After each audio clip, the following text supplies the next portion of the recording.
So OG Phoenix has finally been buffed. Let's break her down.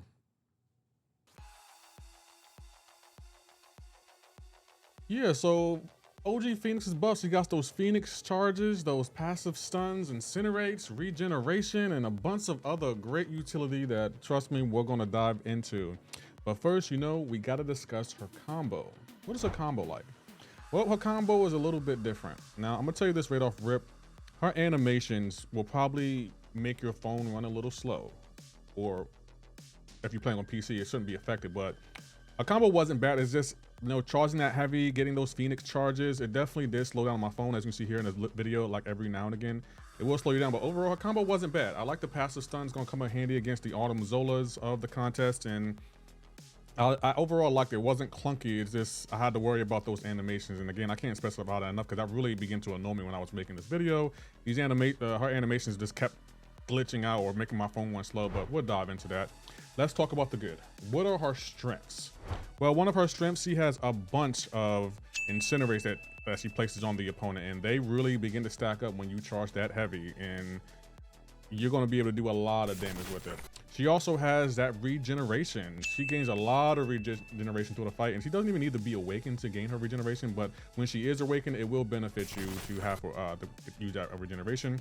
And the power gain, she gains a amount of power when playing doing her rotation. She gains a lot of power, and it was actually kind of overwhelming and a little bit tough to keep up with because, as you can see, it just explodes and it keeps going.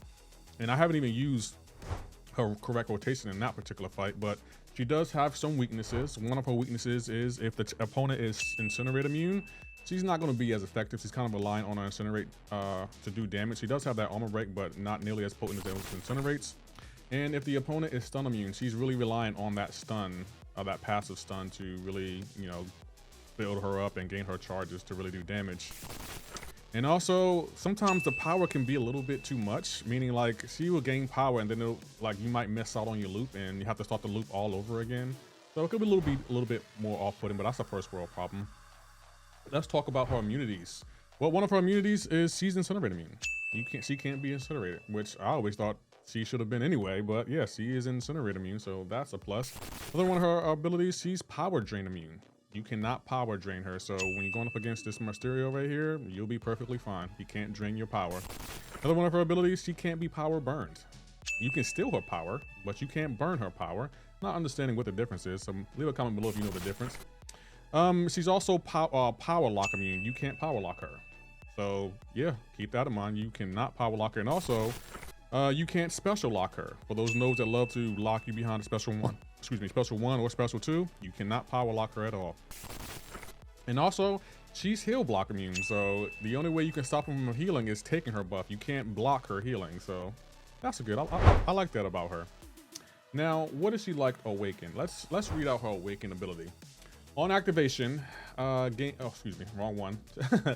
100% chance to start each fight with an indefinite right of the Phoenix charge. Each of Phoenix personal fury buffs up to 6 reduces the opponent's auto block ability by 35%, so those pesky Tekka champions are going to be better countered.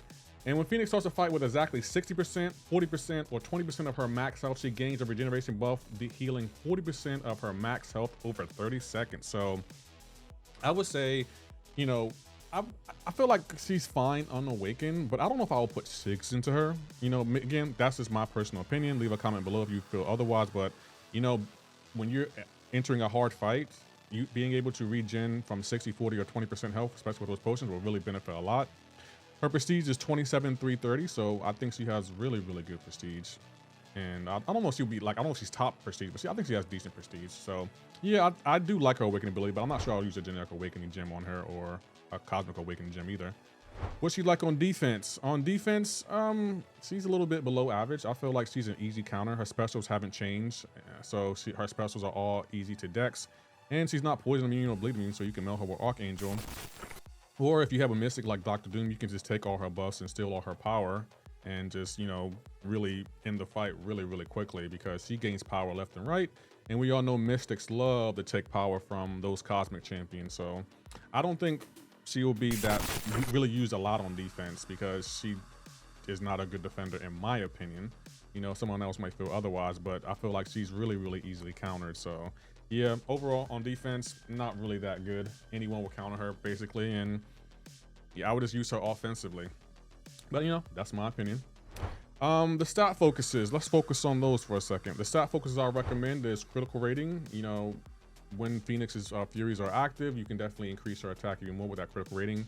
Stat focus, and defensively, I will have block penetration because she's gaining a lot of power, and you're going to be throwing a lot of specials back to back, because once you do her correct rotation, that power is just going to overload, and you're going to be throwing SP1s, SP2s, and even SP3s because she gains a lot of power. So those are my recommended stat focuses. What the relic I'll recommend for her would be the Thor relic, because you know, with the aptitude buff, it can boost Phoenix Fury buffs and you know, really boost her rotation and make her even more deadly on attack, in my opinion. The masteries I'll recommend, I think the recovery mastery would be really good for her, and I also think the despair mastery is another good one. Sadly, even though she does gain a lot of regen, I don't think she will be good with the damage mastery because she's always getting power, and you're always going to throw power specials. And I feel like eventually, I mean, I guess she could work technically. I don't know if it would be ideal because of how much power she gains, but you got to throw those SP1s to really gain that power, so you're going to be losing a lot of power. But I guess, you know, I guess she could work for the damage mastery. So yeah, I belay that. Take that back. She could be good for the damage masteries. And as you see, the animations are stalling out. But let's talk about her overall. What are my overall thoughts on the OG Phoenix being buffed? Well, I like her. However, you know, there are some cons. Let's talk about her pros first. I think she has great utility now. She has good damage, easy playstyle. I think she's fun on Awakened.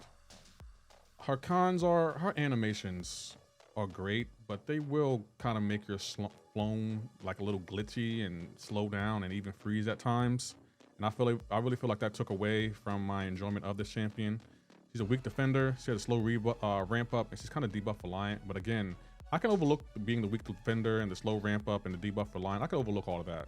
It's the animations that really bother me about her, because it's like, last thing I need is my phone slowing down in battlegrounds or in war or in AQ or questing or whatever because of a champion like this. And it just annoys me that you know, we're still dealing with this in 2025, because those animations, I love them, but I don't want to deal with them. So like, even if I do get the 7-star Phoenix, I probably won't rank her up because I don't feel like dealing with her animations. I don't want my phone to go slow or anything. So she'll probably remain on events. Again, I think she's a good champion, a lot of potential, but again, those animations really just take away all the good. Like, I'm pretty sure Kabam can fix that, especially since MCOC will be coming out on PC. So I'm pretty sure it won't be as effective on PC as it is on your phone. But again, the majority of people will probably still play this on their phones. And if you got to deal with those animations, it's not going to be a fun experience, in my opinion.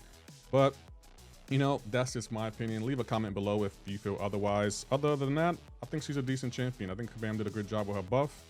And yeah, I would kind of do wish that she was Noble Flame immune to counter her, you know, sister, Dark Phoenix, but she's not, unfortunately.